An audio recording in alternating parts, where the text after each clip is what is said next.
Hello everyone, कैसे हैं आप सब। आई होप आप सब अच्छे होंगे। तो आज है नवरात्रि। तो सबसे पहले सबको हैप्पी नवरात्रि। और मैं यहाँ रेडी हो चुकी हूँ। सुबह सुबह सुबह के बज रहे हैं 5 और जा रही हूँ मंदिर में पूजा करने। फिर उसके बाद कलश स्थापना होगा और फिर हम लोग निकलेंगे माता रानी का दर्शन करने के लिए। और किस मंदिर जाएंगे ये आगे के ब्लॉग में कंटिन्यू आप लोग बने रहिए। आगे के ब्लॉग में आप लोगों को दिखेगा।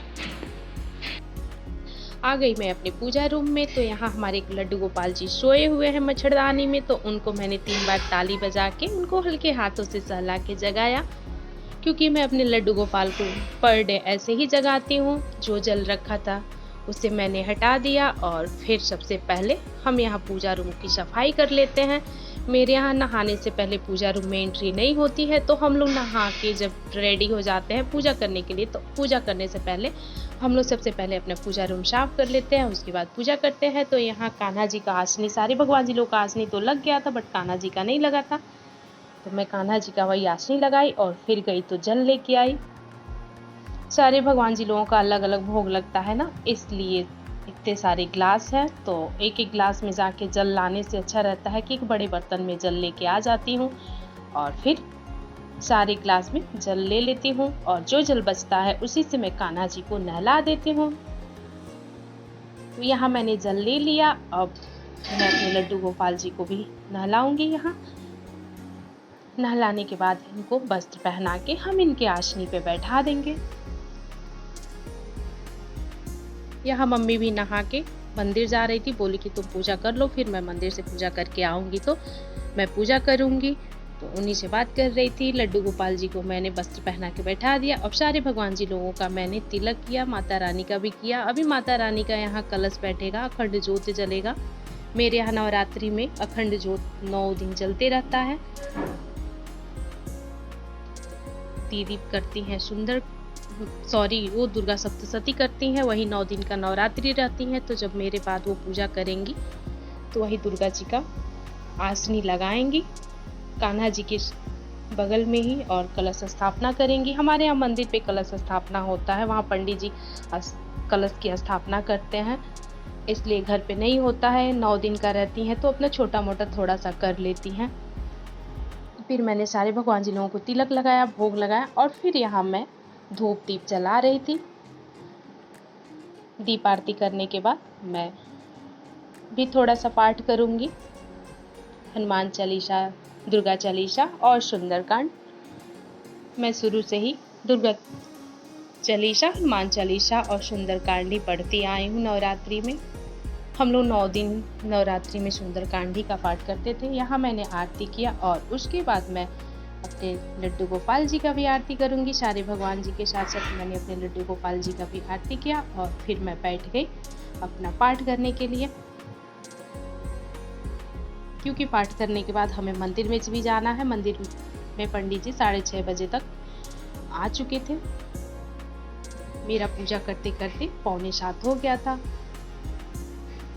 तो जल्दी जल्दी मैंने पाठ किया और फिर आरती करने के बाद आरती करके मैं चली गई मंदिर में।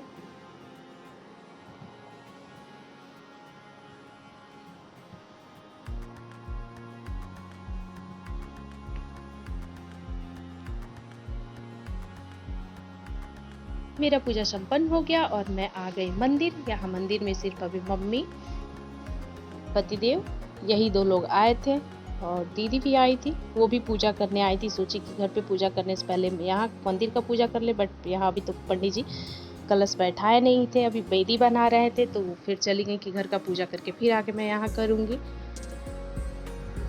ये हम लोगों के घर का मंदिर है, इसलिए हमारे यहाँ घर पे कलश न बैठा के हम लोगों के यहाँ मंदिर में ही कलश बैठता है।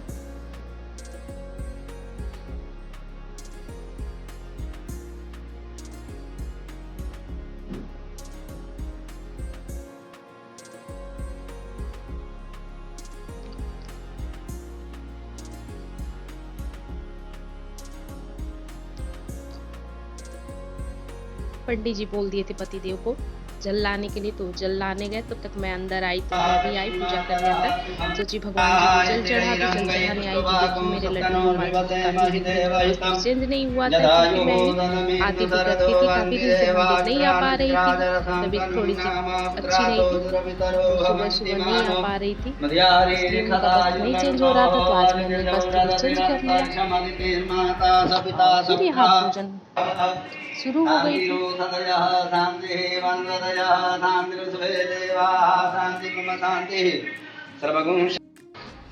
सामने देखिए, यहाँ पूजा शुरू हो गया था, तो मैंने भी आके यहाँ थोड़ी देर में बैठी और थोड़ा बहुत वीडियो ले लिया, फिर फोटो ले लिया एक दो।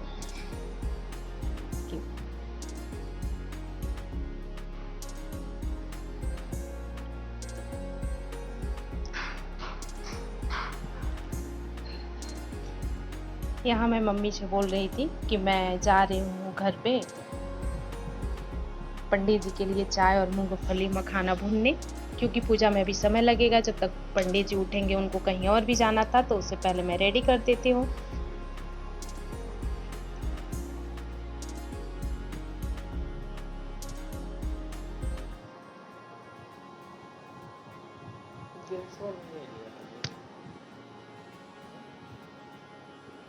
एक लोग और कोई बगल से आ गए थे, वो भी बोले कि पंडित जी मेरा भी संकल्प करा दीजिए, तो उनका भी साथ में करा दिया। हाँ, मैं घर पे आ चुकी थी और मूंगफली मखाना भून रही थी। एक साइड मैंने आलू बॉयल होने के लिए रख दिया था, दोपहर के लिए सब्जी बनाने के लिए, क्योंकि सब लोग व्रत थे, पूरी फैमिली व्रत थी, तो कुछ नमक तो खाना ही पड़ेगा। बहुत तो बीपी के पेशेंट भी रहते हैं, किसी का लो बीपी रहता है, तो दिक्कत होने लगती है, तो इससे अच्छा है सेंधा नमक खा ले। मैं जब भी मखाना मूंगफली भूनती हूँ तो एक साथ नहीं भूनती हूँ, क्योंकि एक साथ भूनने पे क्या होता है ना कि मखाना जल्दी भुनता नहीं है, वो थोड़ा सा कच्चा रह जाता है, मूंगफली जलने लगती है, तो इसलिए मैं मखाना भून के फिर मूंगफली भूनती हूँ। यहाँ दीदी का पूजा भी संपन्न हो चुका था, यहाँ कलश स्थापना घर पे भी हो चुका है। तो अब हम लोग चाय पानी करके मंदिर के लिए निकल रहे थे, यहाँ मैं और पतिदेव। मैं तो सुबह 4 ही बजे हम लोग रेडी हो चुके थे, क्योंकि पंडित जी बोले थे कि दिन में 9 बजे मैं कराऊंगा आप लोगों का कलश स्थापना, मुझे कहीं और जाना है सुबह सुबह कराने के लिए। बट फिर देखे हम लोग कि मैसेज किए हैं व्हाट्सएप पे कि बाबू आप मत जाइएगा, पहले पूजन करवा के फिर जाइएगा आप मंदिर। तो फिर हम लोग रुक गए। पूजन संपन्न होने के बाद, प्रसाद लेने के बाद, फिर हम लोग यहाँ मंदिर के लिए निकल रहे थे, मैं और पतिदेव।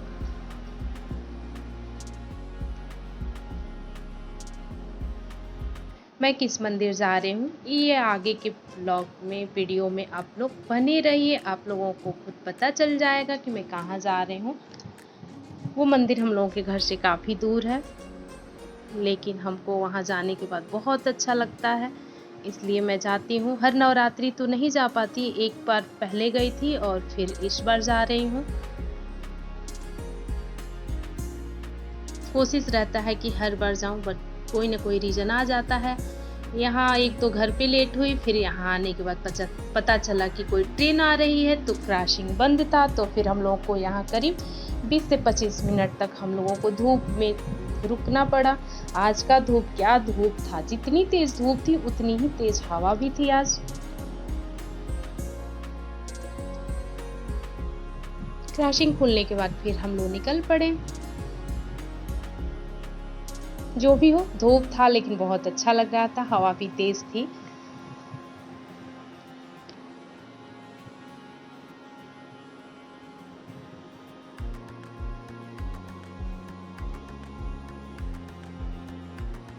इस तरह से हम लोग रास्ते भर ये पीपीगंज रोड है।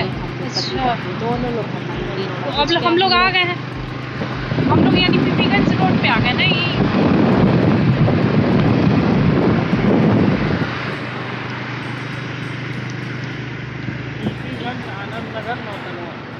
अच्छा, पीपीगंज, आनंद नगर और नौतनवा। ये पीपीगंज रोड पे एक बहुत ही सुंदर सा ब्रिज बन रहा है, अभी तो कंप्लीट नहीं हुआ है, हमें लग रहा है इधर ही बनना शुरू हुआ है। कब से शुरू हुआ ये तो नहीं पता, पहले आई थी तो ये ब्रिज नहीं बना था। इस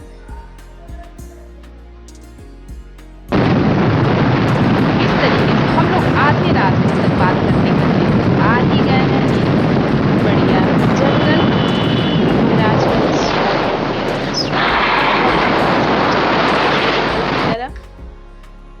जी हम लोग आ गए मंदिर के पास। ये कौन सा मंदिर है? मंदिर के गेट पे खुद ही लिखा है, ये है जय माँ लेहड़ा देवी। ये लेहड़ा देवी माता मंदिर है जो कि महाभारत काल के समय का है। यहाँ जब पांचों पांडव अज्ञातवास के लिए निकले थे तो इस मंदिर के पास भी उन्होंने अपना अज्ञातवास का कुछ दिन यहाँ भी गुजारा। तब इसकी कहानी तो हिस्ट्री तो मुझे नहीं पता है, थोड़ा बहुत पता है, फिर कभी आप लोगों को दूसरे ब्लॉग में मैं बताऊंगी। और जो ये स्टैचू था शंकर जी का स्टैचू, बहुत ही सुंदर सा बीच चौराहे पे मंदिर के बहुत ही सुंदर सा बना हुआ है। पहले नहीं बना था, अभी नया नया बना होगा, बहुत ही अच्छा लगा। तो हम लोग आ चुके हैं मंदिर के करीब। ये मंदिर का 2 नंबर गेट है। अब यहाँ से मंदिर बहुत दूर नहीं है, पास ही है। तो फिर हम लोगों ने जल्दी से प्रसाद लिया। देखा बहुत ही लंबी लाइन लगी हुई थी तो हम लोग भी लाइन में प्रसाद लेके लग गए। धूप तो बहुत तेज थी, धूप बहुत तेज लग भी रही थी। 1 से 1.5 घंटे तक हम लोगों को लाइन में ऐसे ही लगे रहना पड़ा था। धीरे धीरे धीरे धीरे करके लोग बढ़ रहे थे आगे, पर भीड़ थी उस हिसाब से दर्शन तो बहुत ही अच्छे से हो गया था।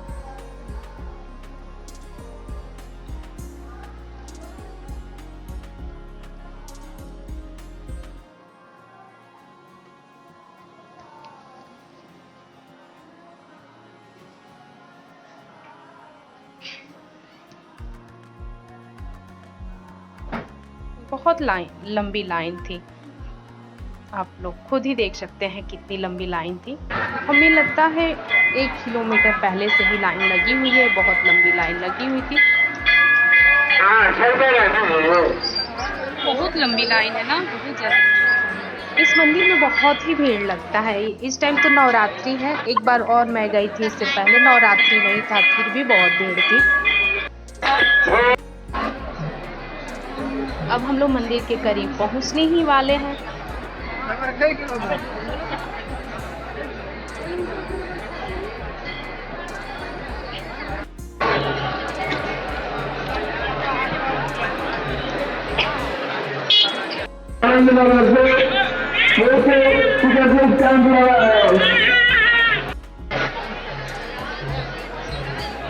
जैसे ही मंदिर के मैं करीब आई तो इस मंदिर में मोबाइल ले जाना अलाउ नहीं है, ना ही फोटो खींचना अलाउ है। पर बार बार यही मना कर रहे हैं कि फ़ोन रखिए फ़ोन रखिए।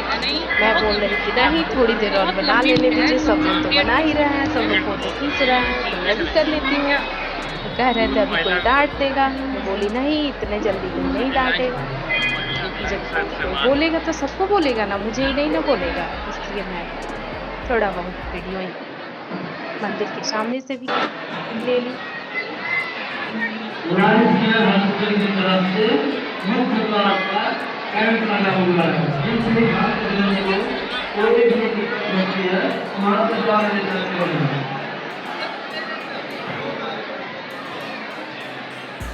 इतना सुंदर लग रहा था, हर तरफ खिलौना बच्चों का, हर तरफ प्रसाद, फूल माला, चुंदरी। पूजा स्थल पे जाने के बाद तो सच में बहुत ही सुकून मिलता है, बहुत ही अच्छा लगता है।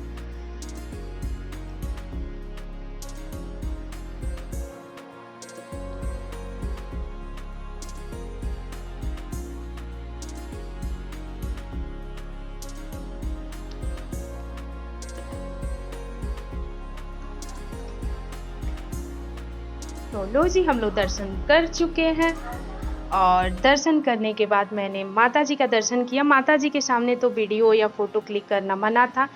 मंदिर में तो वैसे अलाउ नहीं है, लेकिन नवरात्रि का फ़ायदा लोग देख रहे थे, उठा रहे थे, सब लोग फ़ोटो खींच रहे थे, वीडियो थोड़ा बहुत बना रहे थे। तो मैं भी पूछी अपने पतिदेव से कि मैं भी थोड़ा सा बना लेती हूँ, सब लोग तो कर रहे हैं, देख लीजिए। मुझे तो बोल रहे थे, तो फिर बोले हाँ ठीक है बना लीजिए, लेकिन कोई बोलेगा तो मैं नहीं जानता हूँ। तो मैं फिर से थोड़ा बहुत वीडियो बनाते हुए निकल ली, चोरी छुपे बनाते हुए निकली कि कोई कहीं बोल ना दे। यहाँ मैंने एक तो फ़ोटो भी क्लिक कर लिया और वीडियो बनाया, फिर हम लोग घर के लिए निकल लिए। वीडियो कैसा लगा आप लोग ज़रूर कमेंट सेक्शन में बताइएगा और चैनल को सब्सक्राइब करिएगा, अधिक से अधिक शेयर करिएगा। आप लोगों की सपोर्ट की भी ज़रूरत है मुझे, तो प्लीज़ चैनल को सब्सक्राइब करना ना भूलें। जय माता दी, हैप्पी नवरात्रि सबको।